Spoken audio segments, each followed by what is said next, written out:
Ya, seseorang yang lari dari kenyataan, akhirnya dia melarikan diri lewat jalur spiritual. Ini biasa sering dihadapi individu-individu, baik yang lagi diguncang secara emosi maupun mental maupun psikisnya.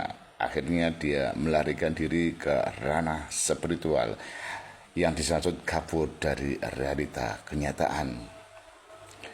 Ya, biasanya menghindari interaksi di dunia nyata terhadap manusia maupun mungkin dapat label yang nggak diinginkan, bukan karena untuk memilih sunyi tapi tidak nyaman berbaur, lalu menyebutnya dan melabeli diri mungkin lebih tinggi, mungkin lebih suci, mungkin lebih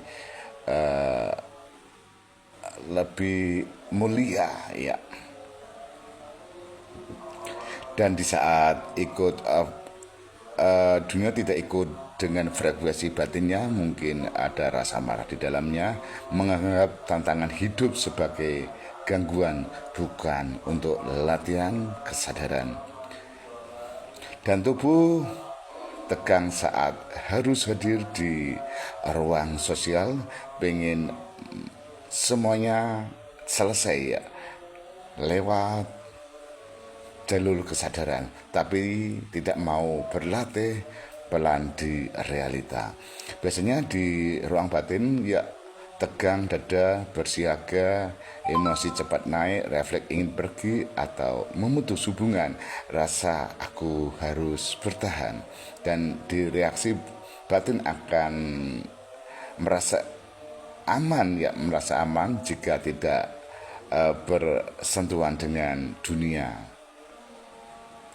Kalau apa-apa ya, ini jalur kedua, ini biasanya kabur ke realita mistik, kabur ke spiritual ya. Apa-apa dikaitkan menganggap tekanan sebagai simbol energi luang, pada respon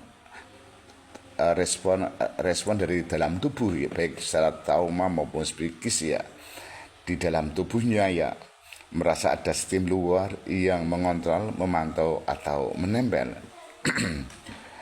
Mengartikan sensasi tubuh sebagai pesan spiritual, bukan sinyal syarat. Percaya diri sedang menjalani misi ya, konflik padahal ya biasanya terlalu percaya padahal sedang menghindari emosi personal dalam dirinya sendiri ya. Biasanya rasa di tubuh itu melayang, tidak grounded ya, tidak membumi. Ide selalu berlompat-lompat, sulit membedakan intuisi dan kecemasan di dalam dirinya, terbawa bahkan bermimpi, berkhayal, berhalusinasi ya. Aman jika seseorang ini pergi ke atas ya, ke cahaya, yang dibilang cahaya tapi ini pelarian juga karena dia melarikan diri ke mistik ya, bukan dari kesadaran. Itu bukan pencerahan, itu hanya melarikan diri ke awan ketika alam terasa mungkin bagi si pelaku menakutkan. Ini pelarian-pelarian yang tipis tapi terselubung tipis, tapi yang harus disadari tiap individu. Spiritual boleh tapi bukan sebagai pelarian, dan melarikan dari kenyataan, melarikan dari realita, dan melarikan diri hanya ingin dianggap benar dan suci karena masih uh, mengutamakan ego yang sangat tipis.